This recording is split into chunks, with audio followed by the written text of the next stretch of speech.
Bonjour, bonsoir à tous, bonsoir mes chers enfants, chers parents, chers amis de la communauté de Fureur des enfants. J'espère que vous allez bien et merci de toujours rester fidèles à ce podcast qui est le mot de la semaine. Le mot de cette semaine, mes chers enfants, mes bouts de chou, c'est bien l'encouragement. L'encouragement, d'après le dictionnaire en ligne, le Robert, c'est l'action d'inciter, l'action de soutenir, de donner son appui à quelqu'un. C'est encourager quelqu'un. Quels sont les bienfaits de l'encouragement? L'encouragement renforce la confiance en soi, l'estime de soi. L'encouragement permet d'insuffler de la force à l'autre pour faire mieux et avancer. L'encouragement nous motive à agir pour nous-mêmes et non pour faire plaisir seulement aux autres. Aussi, l'encouragement nous donne le sentiment d'être compétent. Encourager un enfant, c'est lui donner l'énergie nécessaire pour s'accrocher et réussir pour lui-même.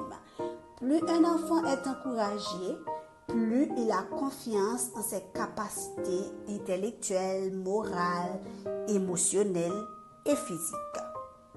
Comment encourager un enfant, mes chers parents, chers futurs parents, chers amis de la communauté de Fureur des enfants? On peut encourager un enfant par des mots. Par exemple, pour un comportement attendu ou encore pour un succès, vous pouvez lui dire « Tu m'as été d'une grande aide, tu as bien travaillé, tes efforts ont porté fruit, tu l'as fait tout seul, c'est formidable, je suis fière de l'enfant serviable que tu es, tu peux le faire, je crois en toi, etc., etc. » Il existe des tas de phrases pour booster, pour encourager un enfant à persévérer, à collaborer. Vous pouvez aussi le faire par des gestes. Prendre son enfant dans ses bras, l'applaudir, un regard bienveillant, un clin d'œil, un pouce, etc. Autant de gestes pour booster et encourager un enfant. Deuxièmement, mes chers parents, vous pouvez encourager un enfant par le soutien de l'autonomie. C'est quoi le soutien de l'autonomie? Le soutien de l'autonomie, c'est prendre en compte les points de vue et les sentiments de l'enfant, de l'adolescent, c'est-à-dire lui offrir l'occasion de prendre des décisions, de faire ses propres choix et d'assumer des responsabilités. Car plus vous laissez à un enfant de l'autonomie, plus il est encouragé à prendre des initiatives. Troisièmement, montrer à l'enfant l'importance de s'auto-observer. Ainsi, il apprendra de sa personnalité, de ses compétences, de ses capacités et saura s'aimer. Et cette motivation intrinsèque, croyez-moi mes chers parents, chers futurs parents, favorisera l'encouragement chez l'enfant. Un enfant encouragé sait qu'il peut compter sur ses parents et ça le motivera encore plus à donner le meilleur de lui en tout.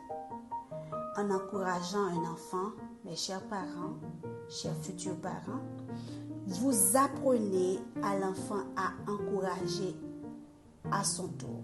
Et donc, ne perdez jamais l'occasion d'encourager un enfant. Et aussi, il est important que vous, les adultes, vous, les parents, vous vous encouragez mutuellement. Alors, j'espère que ce contenu vous a plu. Je vous laisse avec 2 petites questions que vous devez répondre. Et si vous le souhaitez bien, partagez les réponses en commentaire. Premièrement, comment vous sentez-vous lorsque vous recevez des encouragements? Deuxièmement, c'est quand la dernière fois vous avez encouragé vos enfants et pourquoi? Quelqu'un eut à dire, et je cite, « Soyez de ceux qui encouragent, vous ferez ainsi partie des gens qui améliorent le monde. » Je vous dis à la semaine prochaine pour un nouveau mot. Je vous aime tous. Bisous, bisous. Bye bye.